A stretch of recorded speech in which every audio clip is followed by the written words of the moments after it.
donc gis ngeen ko comme ni ma ko waxee sànq tey jii li ñuy waxtaanee mooy discours président de la République Macky Sall nga xam ne léegi la jeex alors ki may njëkk a jox kàddu gi nag moom mooy Aboubacry parce que moom dafa toogal parti boobu di APR donc vraiment moom laa njëkk a jox parti bi d'abord mu wax ma de façon globale nan la gisee discours président Macky Sall bi. jërëjëf Abdoulaye maa ngi xam nga kër boo ci duggee Cheikh gindi na ma nga war a nuyu borom kër gi. waaw bien sûr. Pape Doumbouya même bu fekkee miinantewul mës naa fi ñëw benn jour. waaw ndax liggéey bu muy liggéey ci biir Thiès. donc mu nekk moo xamante ni aussi ku yokk Thiès la. absolument wàññi te tey man Fuuta laa soxee ko nag. mais Thiès nag la ma baax fekk xam nga Fuuta laa fekk baax waaye baax fii la ma fekk. donc tey kenn ëppalu ma Thiès su ma gisee lu yokk Thiès ak ku yokk Thiès ala kulli alin foo ko ma nekk gën a góorgóorlu ci li nga def. bien sûr Pape maa ngi lay nuyu bu baax a baax. discours wax naa leen sànq dama xaw a am émotion maa ngi wax suma rakk léegi tellement que suma rakk la ñoo bokk benn oto bu ñuy ñëw li ngeen wax nii ci moom bu renforcer li ngeen wax mooy mu nekk rakk bu baax ma koy wax ni Ndiaga est-ce que dinaa mën a débattre c'est pas parce que président lu mu annoncé du nekk candidat déedéet parce que ñaar yi mënoon na nekk mënoon na wax ne damay nekk candidat comme mënoon na wax lu mu wax léegi. parce que président Macky Sall dafa nekk koo xamante ni tey def ñu woon yoon war daal di discours woon ñu yoon ci bëgg réewam te ëllëg d'ici le mois de février amaana du ma am ku mel ni moom parce que il fait partie de nos inspirateurs. ñun président Macky Sall dafa bokk suñu inspirateur PDS bu ñu nekkoon ba mu beddoo ko ñu topp ko ba tey jii mais boo xoolee son discours nag pour ma ñëwaat ci discours bi am na ay mots yu ma ci dégg gannaaw bu mu jaalee réew mi parce que bu ko defee rek ñun ñëpp la ko defal. bien sûr ñun ñuy toog yëpp njaal ak ñaan bu mu formuler à la Mecque pour notre pays mu nekk un discours boo leen ko déggee discours bi lu ci gën a bari sécurité moo si ñëw. il a même dit quelque part bilan yi dinañ ci ñëwaat. te tey mu nekkoon occasion pour moom pour mu wax bilan. nga xam ne kooku liggéey réewam rek a taxoon muy liggéey waxul dara yu dem ci bilan mais dafa wax ci géosécurité dafa wax ci maanaam les forces tey ñu mën a sonal suñu réew naka la ñuy def ba suñu doom yi nii tey ëllëg ñu mun leen passer ce pays là en de bonnes mains discours boobu. loolu ma ci gën a marqué. le mot violence dafa ñëwaat ci discours bi lu bari. mu condamné ko mu nekk nag loo xamante ni lu bees la ci discours président de la République. suñu président de la République parce que wax na ay prédécesseurs am. wax na Senghor ñëpp xam nañ taxawaay Senghor ci consolidation d'une nation bu mu ko tabaxee pas même consolidation daf ko tabax. président Abdou Diouf ñëw maanaam tegal ñu un état. président Abdoulaye Wade ñëw xalal ñu yoonu démocratie président Macky Sall ñëw nee ñu léegi nag piliers yooyu yépp tegu nañu lu ci des mooy nañu développer réew mi mu def ci lu mucc ayib nag ba kenn gumb yi sax bu ñu defee ni daj lu président Macky Sall def ci réew mi. mu ne loolu yokk ngal la bu ko kenn yàq. mu ne bu kenn nangu ñu yàq loolu parce que dem ba dégg ñuy wax ne woy président nee na maire yi mais maire dañu fàtte ni c'est un démembrement de l'État kaaraange ci réew maire ci dispositif bi la bokk. lu bari nag dañ koy fàtte parce que dem baa ngi dégg en France ñuy wax ne c'est les maires qui décrètent tout ce qui est maanaam luy état d'urgence wala yeneen ak yeneen donc maire aussi peut-être nos dispositifs juridiques bokku ci mais nag maire nekk koo xamante ni ñi ko ñaawlu xam ne cet homme-là qui a discouru aujourd'hui cet homme-là qui a parlé c'est un homme qui aime l'Afrique qui aime le Sénégal discours boobu man loolu moo ma ci retenir mooy la paix que ñun Sénégal que nañu nangu continuer di nekk benn mu wax ci wax dialogue diisoo ñu waxu que nañu xam ne tey ñu lu ñu wër nañu moytu quelqu'un qui a exercé à ce niveau nekk un chef d'État durant 11 ans wala 12 ans mu nekk koo xamante ni c'est Afrique tey lu mu annoncé nii xam naa ne Afrique yëpp am na lu ko naqari man dama am lu ma naqari ah. da nga am loo naqari mais Afrique yëpp. am na lu ko naqari parce que président Macky Sall dafa bokkoon ci bànqaasu Afrique bu leen fàtte ni président Macky Sall bëri na ci mandaam ba tey Sénégal mu mën a bokk ci G20 am kaddu ci àdduna loolu leadership ba ma ko waral donc ce chef d'État là su fekkee tey taggu na la di dem amaana mun nga ko fekki këram amaana mun nga ko fekki feneen amaana mun nga dajeek moom ci permanence amaana mais ku ma doon dalal nii man bu ma déggee nee na di représenter dina am lu mu def ci man parce que cet homme-là nous avons appris à l'aimer de près et de loin. Vous êtes déçu? Pas déçu. Je suis fier mais je suis humain. Il faut pas pleurer.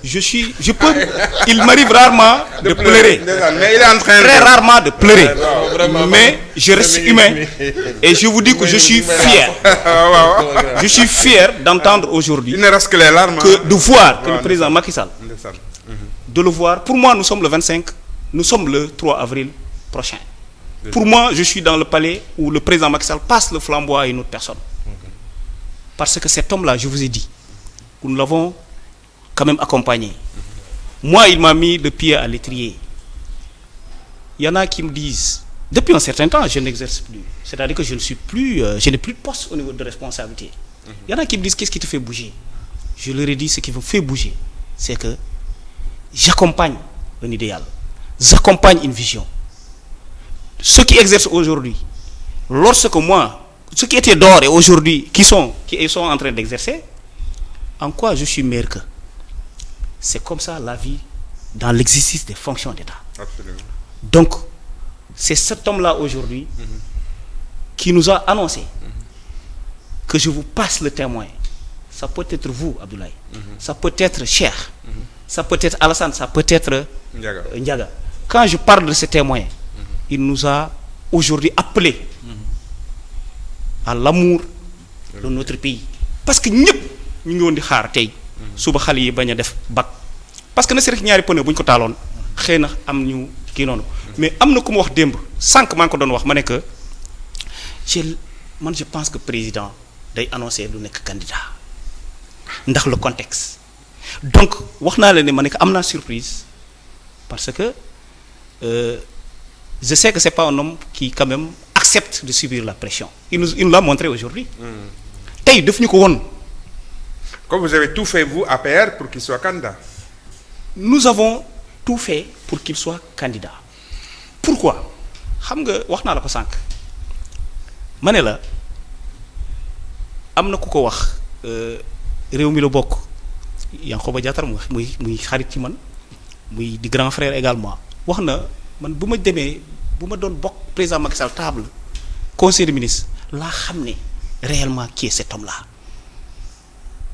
mu ne ma nu mu bëggee réewam ñeneen ak ñeneen ñu nekkoon di ko xarab ñuy wax loolu par leur sincérité parce que nit nga wax tey dara nga waxaat ëllëg loolu affaire nit la mooy da ngay accepter que yow mun ngaa juum de loin. Absolument. mais quand ces gens-là jëpp wax ko ci président Macky Sall te ñu démontrer ñu encore ñun Sénégal rek le Sénégal qu'il avait dit qu'il avait au cœur où il avait écrit c'est mon second quinquennat et beaucoup avaient douté de cela.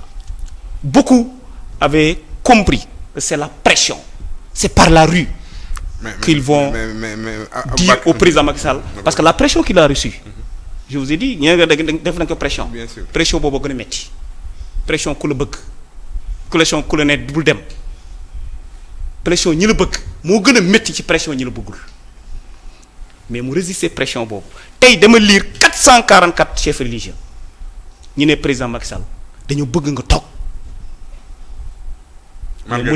mais mu ne sama kaddu nga ma jiitu mu ne sama kaddu moo jiitu ba pare mais quand cette personne man aujourd'hui man jàngaan naa encore ci wetu koo xamante ni y a été un leader pour moi jàngaan naa ci wetam loo xamante ni di ñun ñëpp jàngal nañu nag.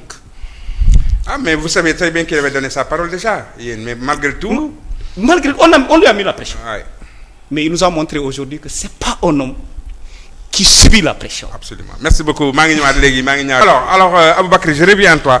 Donc situation maintenant c'est très clair, c'est bien campé. Ku nekk wax na li mu xalaat ci discours bi.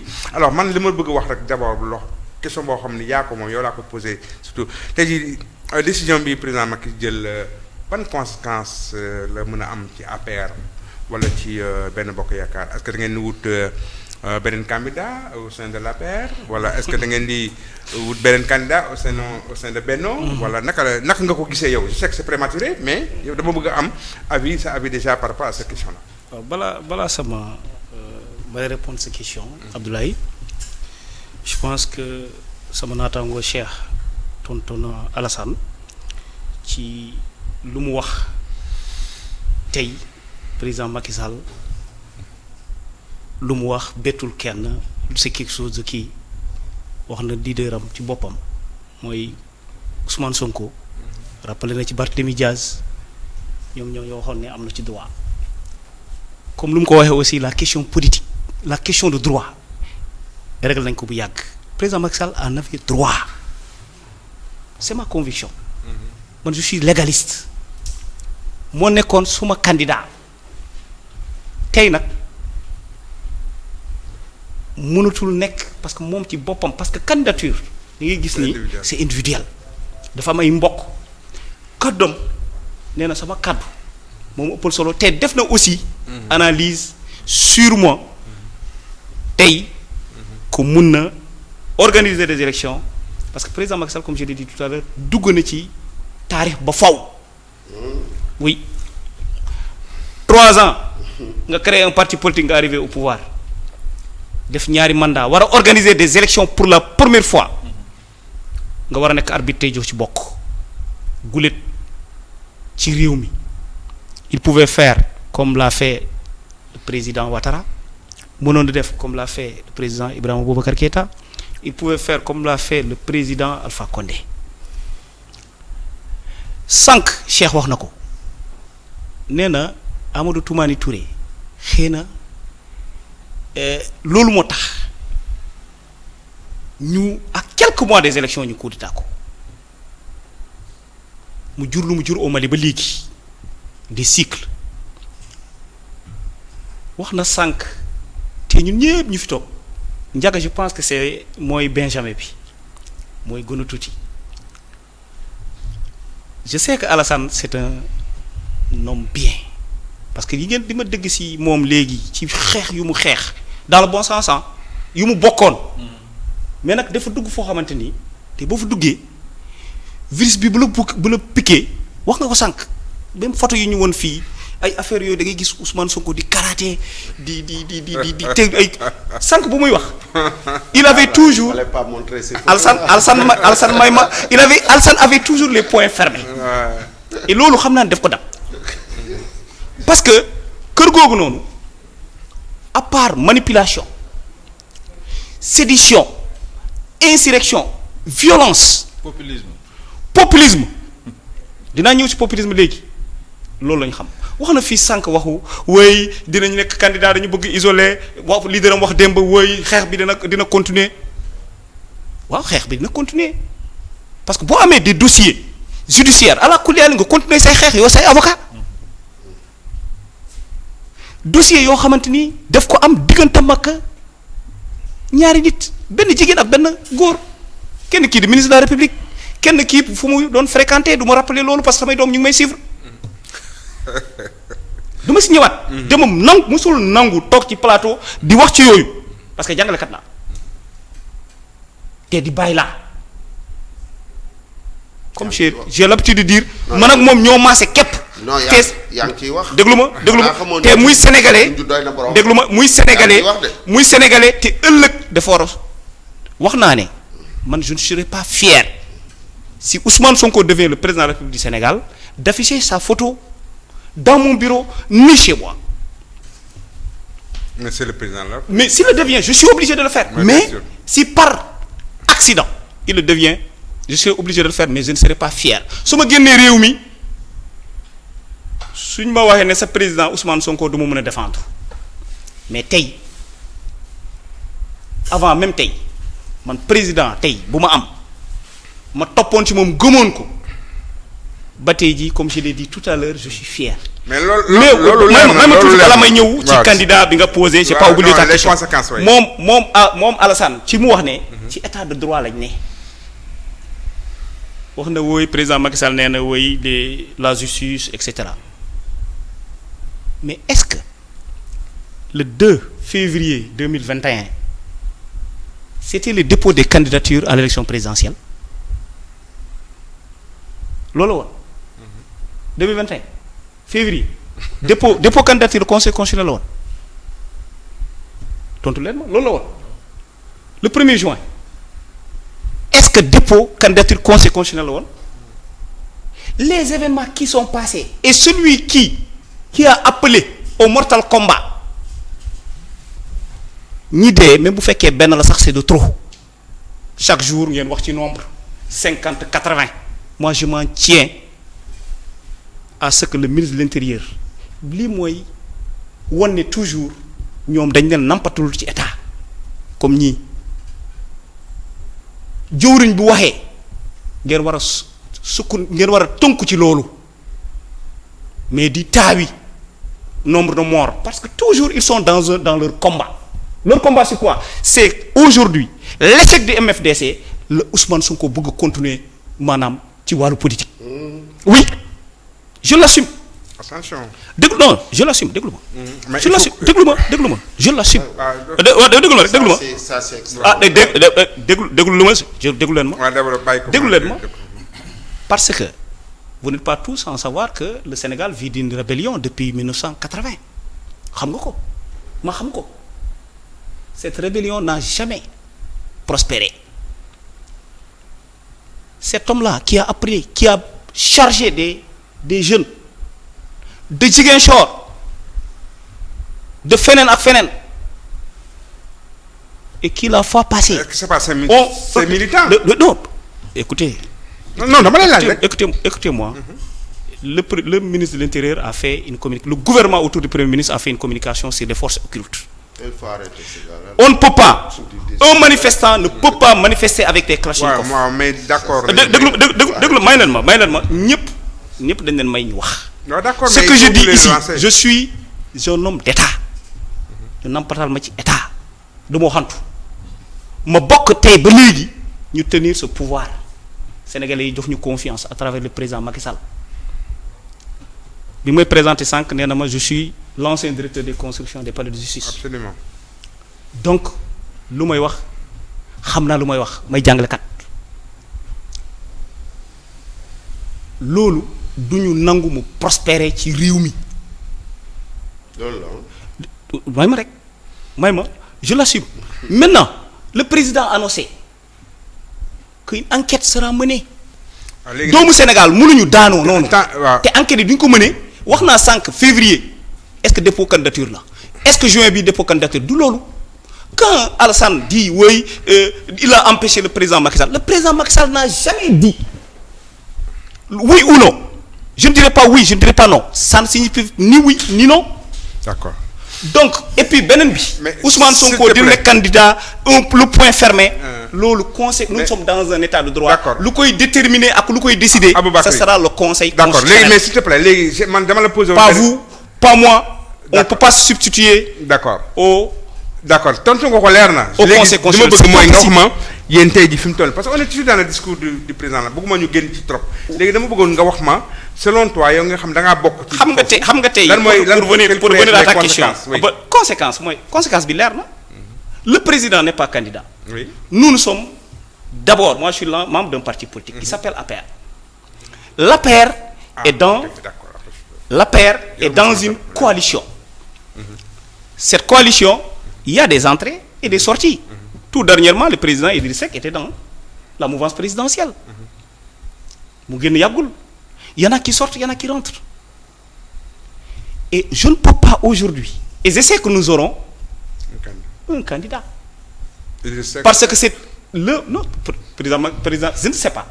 Parce que aujourd'hui, je ne parle pas, j'ai pas aujourd'hui la décision officielle de mon parti. Non, je suis un militant discipliné.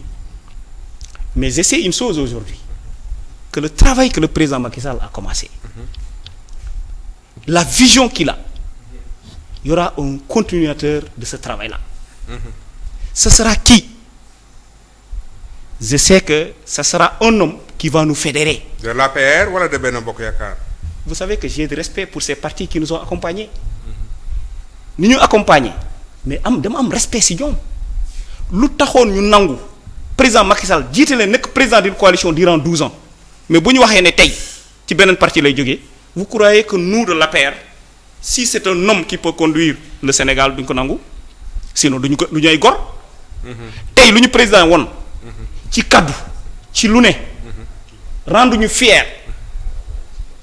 Donc bu ñu waxee ne ëllëg celui-là ça sera de notre parti ñu war ko mën a nangu pour l'intérêt du Sénégal parce que ñun lu ñu soxal mooy l'œuvre du président Macky Sall ñu continuer mais lu ñu soxal mooy ce pays-là à l'aune de l'exploitation du pétrole et du gaz, à l'aune d'un budget qui a été multiplié par 3, de 2300 milliards à 7000 milliards, c'est un record.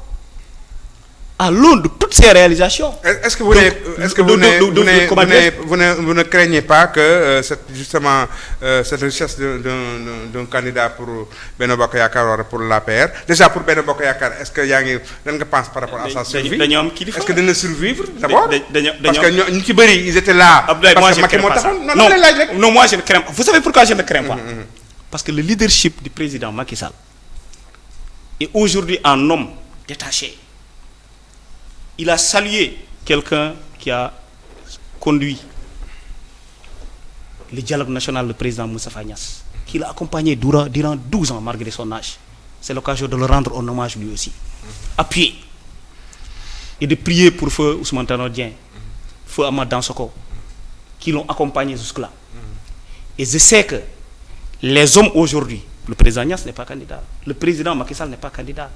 Et je sais qu'aujourd'hui, ou bien même avant, ils sauront nous dire comment nous allons faire pour avoir un candidat consensuel. Parce que notre bilan est élogieux. Bien sûr. Vous le dites, en quoi vous le dites tout le temps. Non, nous ne le disons pas. Nous ne l'avons même pas dit. Non, malheureusement, nous n'en parlons même pas. Moi, c'est ce que je dis. C'est ce que je dis d'ailleurs à mes camarades. On n'en parle pas assez. Et je pense que c'est assez. Je pense que c'est l'occasion pour rendre hommage à cet homme-là, d'en parler tous les matins, tous les jours. Matin, midi, soir. Et pour lui dire, oui, matin, midi, soir. Il y en a tout à l'heure, Cheikh a parlé de sa stature, de ce qu'il va devenir. Loolu yàlla rek xam. Parce que président Macky Sall nag xale la. Amadou Ba. Xale la. Vous savez, comme candidat. vous savez, je ne serai pas là pour moi, je suis un militant discipliné. Vous parlez d'Amadou Ba. Vous parlez d'Amadou Ba. Oui. Mais pourquoi pas moi? Je peux être le François Hollande de Benno Bokk Yakaar, bien que je n'ai jamais été ministre. Pourquoi pas? Je peux être le François Hollande de Benno Bokk Yakaar. Pourquoi pas? Et pour vous dire, avec tout le respect que j'ai pour les gens que vous êtes en train de citer, le Premier ministre Amadou Ba est un grand commis de l'État. Dans notre parti et dans notre coalition, je ne parle même pas de notre parti, notre coalition, nous avons des fils et des filles du Sénégal qui peuvent aujourd'hui continuer d'œuvrer pour le développement de ce pays. Loolu moom bu leen am xel ñaar. am nañu kilifa aussi boo xamante ni ay kilifa yoo xamante ni dinañu jàppale pour que ce consensus là ñu mun ko am. dafa bokkoon ci ay pression rek nit ñi ne wooy président Macky Sall tey boo demee naka la ñuy def et cetera yooyu c'est ay pression la pour comme lu Cheikh wax sànq. mais en toute responsabilité am njaboot bi teg la choc teg la leneen dama saluer intervention am lu tax parce que am njaboot bu mën a def bu mën a yàq ñëpp am nañ ko mais nga am sens de responsabilité di leen wax ne yàq du yëfu gor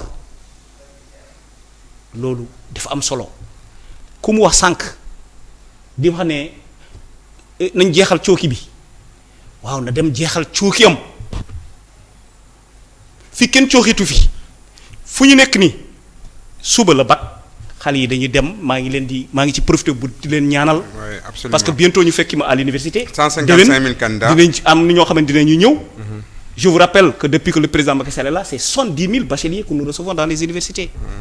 C'est quelqu'un qui a multiplié par 2 le nombre de nos universités. Il les a trouvés à 5. Il en a créé 5 de plus. Quelles sont ces universités qu'il a créées? Je vous les énumère. Waxal. Amadou Makhtar Mbow. Amadou Makhtar. Cheikh Hamidou Kane. Je vous énumère l'université Souleymane Niang de Matam. USEN. ñaata la ça c'est des universités. Ça c'est des universités. déglu ma c'est quoi? C'est pas des universités. C'est quoi? C'est-à-dire c'est des universités. C'est quoi? Qu'on a créées par la parole. Par quelle parole? Amadou Makhtar Mbow c'est sur la parole. USEN c'est sur la parole. mais may ko bàyyi mu tontu la après. Et l'université de Thiès que Abdoulaye Wade avait créé que par décret. Vous tous vous savez que nous étions dans des salles. Qu'il m'écoute. Alors que l'université de Thiès depuis 2012. Alassane qui l'a construit? Qui l'a construit? Il l'a inauguré. Qui l'a construit? Université de Sine na Saloum. ma may tuuti. Est-ce que xam nga ay lan lañu am? Et je termine par l'université du Sénégal oriental qui est la 5e. Il y a là-bas un professeur. Il y a là-bas un professeur de biologie. Je l'avais écouté. Qui fait la biologie. Absolument. Qui fait la biologie. ñoom nii lañu mel. non may ko mu terminer nii lañu mel. may ko mu ni ngeen mel. tu vas avoir la parole. continue waxal. parce que noonu ngeen mel. Vas-y Aboubacry vas-y. noonu ngeen mel. C'est pas une manière quand même. Je lui ai énuméré. Université Amadou Makhtar Mbow. du yow yaa koy xool moo lay xool. autoroute bi ngay jaar yow président Macky Sall fan la ko fekk yam ñaajo. c'est combien aujourd'hui de kilomètres d'autoroute jusqu'à Kaolack bientôt ci ngay jaar ba yegg foofu.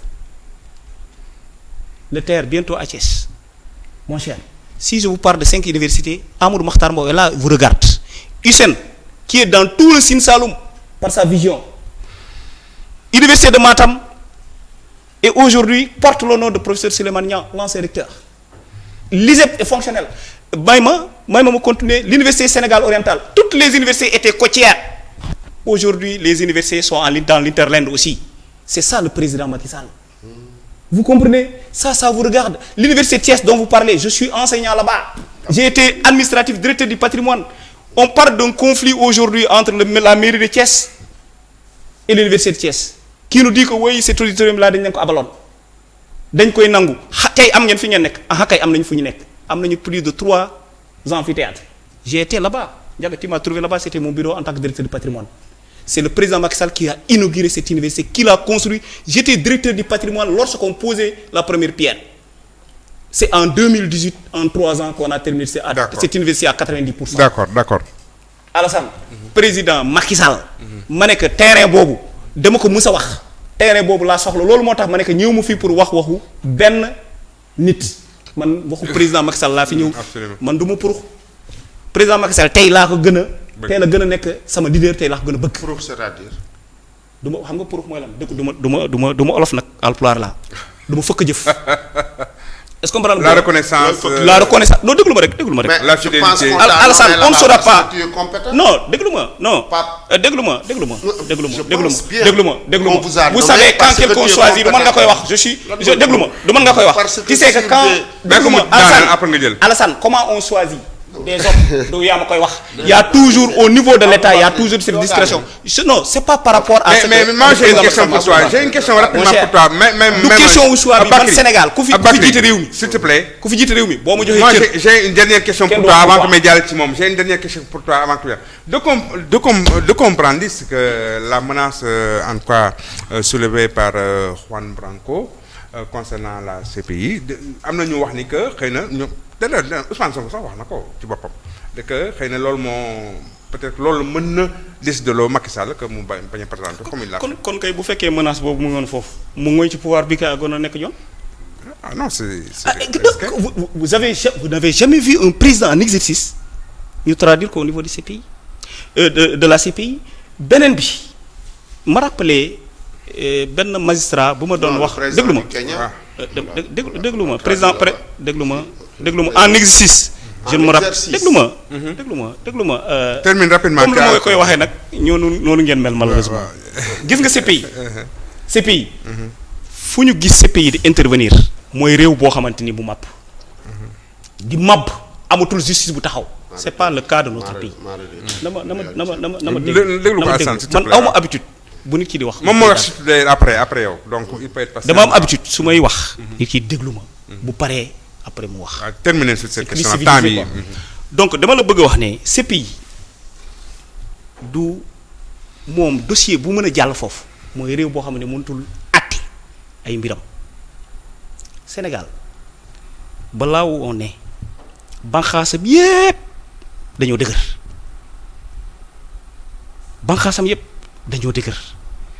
vous perdez votre temps le président Macky Sall comme l'a dit tout à l'heure Cheikh vous allez le voir à un autre niveau le président Macky Sall c'est le leadership dans le règlement des conflits vous l'avez vu en Russie il y a pas longtemps vous l'avez vu en Ukraine il y a pas longtemps c'est ça le président Macky Sall et c'est ça le travail du président Macky Sall prochain.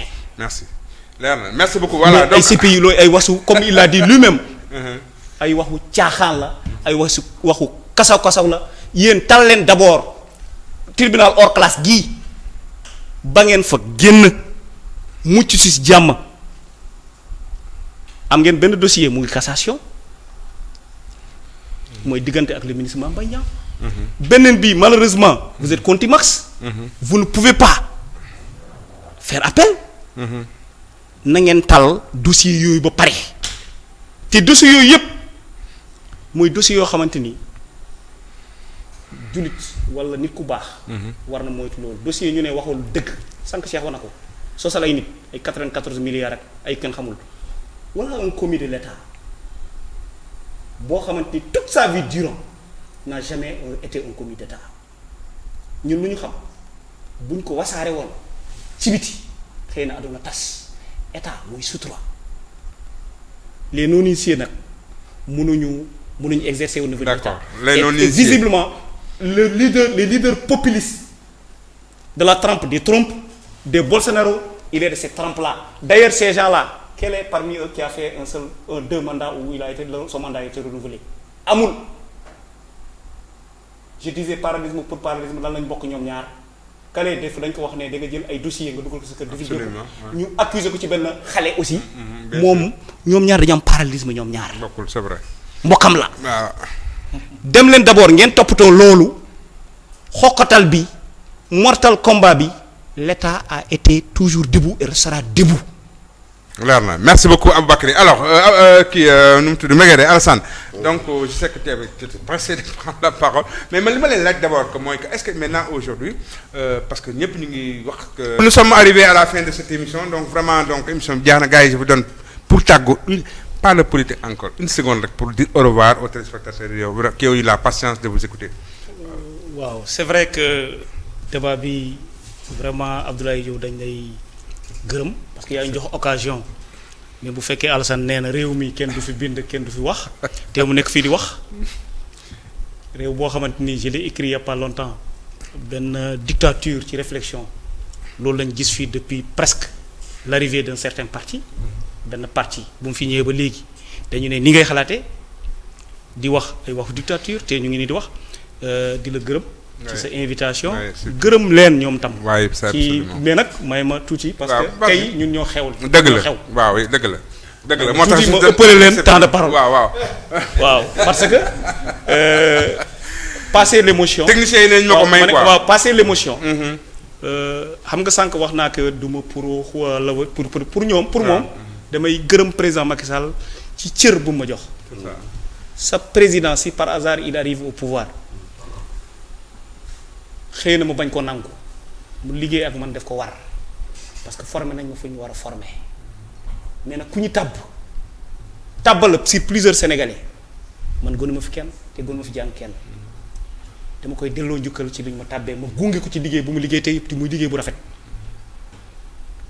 direction des constructions ma bàyyi ñuy construire plus de 69 édifices un budget de 250 milliards clé en main avec équipement justice bi ngay xarab tey dafa gis ne justice boobu ma def Sénégal yépp nag ci tour j'ai fait tous les ressorts on a fait l'état des lieux le président Macky Sall a dit que fu amul tribunal dina fa am tribunal d'instance grande instance palais de justice bu bees tax ku ma ne kaay nga jàppale ma ci loolu te man lu ma ñor Sénégal ama ñor mënoon naa toog ci université Thiès di jàngale ba léegi sacerdoce la mais nag soo mu mayee occasion may dem ci réew mi di liggéey aussi pour lu collectif kooku dama koy gërëm. mais bien sûr. te tey di ko ñaanal yàlla aussi le président Macky Sall parce que dese na ko 9 mois dese na ko pour te loolu jarul ma koy wax dara parce que xam naa bu fekkee. non pas 9.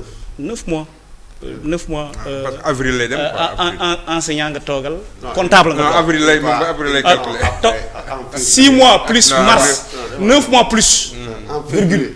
te loolu après il va gérer les affaires. déglu ma rek Alassane. daa ko mu jaaxal ma daaneel tàggal rappel waaw. damay ne.